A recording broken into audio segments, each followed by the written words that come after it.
The rain wouldn't stop the day I lost Lorraine. The sky poured for hours, a thick curtain of gray. She was driving. I should have been with her, but I stayed home. A semi lost control on the wet road. That's what they said. She was gone in an instant. The paramedics said she didn't suffer. But I did. I still do. I lost my wife, my best friend. The world stopped making sense.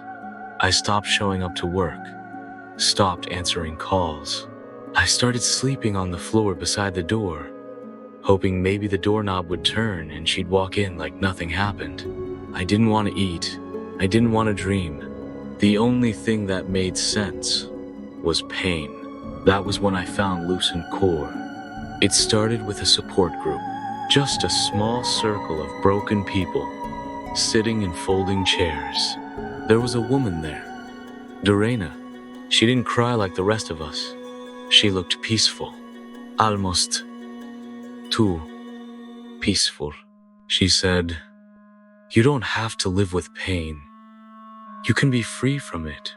Her voice was soft, but strong, like someone who had seen every kind of darkness and walked through it untouched. She handed me a card. Just white paper with words written in black letters, which read, Lucent Core, a place beyond sorrow. I didn't plan on going. But one night, I found myself driving north. I told no one. Lucent Core sat deep in the woods of Northern California. No signs, no roads on the map. You had to be invited. You had to be lost. Doraina met me at the gate. She wore white, no shoes.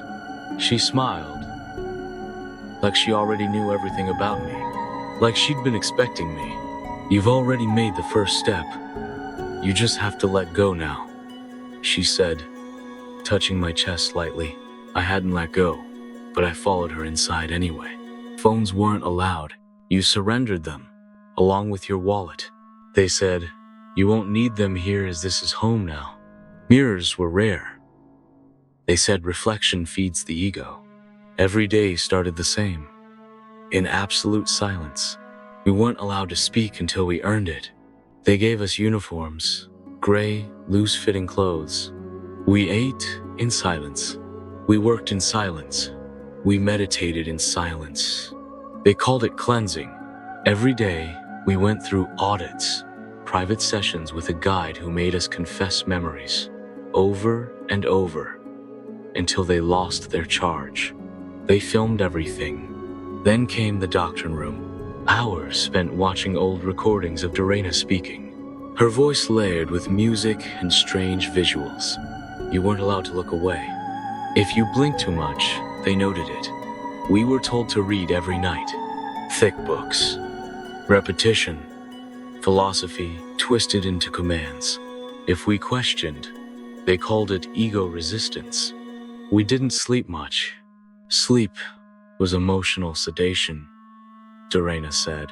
Sometimes we fasted for days. Sometimes we were given supplements that made our heads feel foggy. Sometimes we stood in the rain until morning. They said it was all part of reconstruction. Break the self to rebuild the truth. I kept thinking of Lorraine, but they told me she wasn't really gone, and that she had just returned to source. They said my grief was attachment, and attachment was an illusion. Months passed. Time got blurry. I stopped thinking of the outside world. It felt like a past life. There were others like me. Thomas, a doctor who lost his daughter. Sarah, whose brother overdosed. Eileen, who never spoke a word. There were quite a lot of people there, but these were the ones in my inner circle. They were my new family. We worked together. We suffered together. We obeyed together, but I started noticing cracks. Sarah cried in her sleep sometimes. Eileen stopped coming to meals. And Thomas's hands never stopped shaking. One night, I wandered off. I wasn't supposed to, but I felt something, a pull. I found several locked rooms, but one had its door slightly ajar. Heart pounding, I stepped into the nervous, unsure and froze at what I saw. Inside were files, thousands of them. One had my name. The words swam before my eyes. Each one a fresh wave of nausea. My own words laid bare in black and white from the audits I'd so willingly surrendered. But now, starkly underlined, they screamed a different story. Rage at mother. Doraina is the leverage. Guilt can be redirected.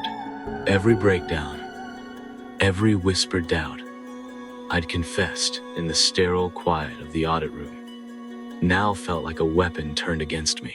The truth slammed into me with the force of a physical blow, leaving me gasping for air.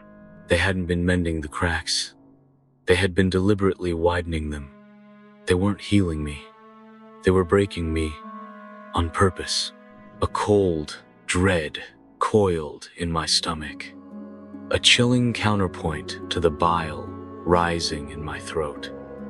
I needed to run, but they were watching me now. They said I was resisting the process, so they put me in solitary meditation. They locked me in a room by myself. No window, just a speaker that played Doraina's voice over and over. You are not your pain. You are not your love. You are not yourself. Slowly, I started to forget what Doraina's voice sounded like. But one night, I dreamed I saw her laugh, and that cut through everything. The next morning, I was being pardoned to take a walk with Thomas. But Thomas gave me something when we were walking, a small metal key. He didn't say anything. He just looked at me like he was already gone. That was the night I ran. The forest took me in. It rained hard, just like the day Doraina died. I ran until I fell down on a road. A truck driver found me. He asked my name, but I told him a fake one. I didn't feel like Ray Kane anymore. I got a small apartment, and I started going to therapy. I started writing things down so I wouldn't forget who I was. But I'm still not sure. I still wake up hearing her voice. Not my wife's, but Doraina's, whispering in my head. I don't know if I got away, or if Lucent Core just let me go. Maybe they knew a part of me would always be there. Some nights I talk to Doraina. Just quiet words in the dark. I ask, are you still with me? And sometimes, when the wind sounds right, I think I hear her whisper back saying, where else would I go? If you've truly lost someone, the kind of loss that rips a hole in your world, you know that emptiness isn't just a feeling, it's physical. It feels like something is missing inside you, like you can't take a full breath. You don't need to fill that empty space with being quiet, or hurting, or pretending things will be okay right away. Don't run to anyone offering instant healing. Don't let your sadness and pain be used to control you. Go to therapy. Talk to people who knew the one you lost. Let others sit with you in the dark and be sad with you. It's okay to take your time. It's okay to not be okay. Healing isn't a race. It's a slow, tender remembering of how to carry love and sorrow at the same time. You're not broken. You are simply carrying the weight of someone who mattered deeply. And that, my friend, is not a weakness. That is love.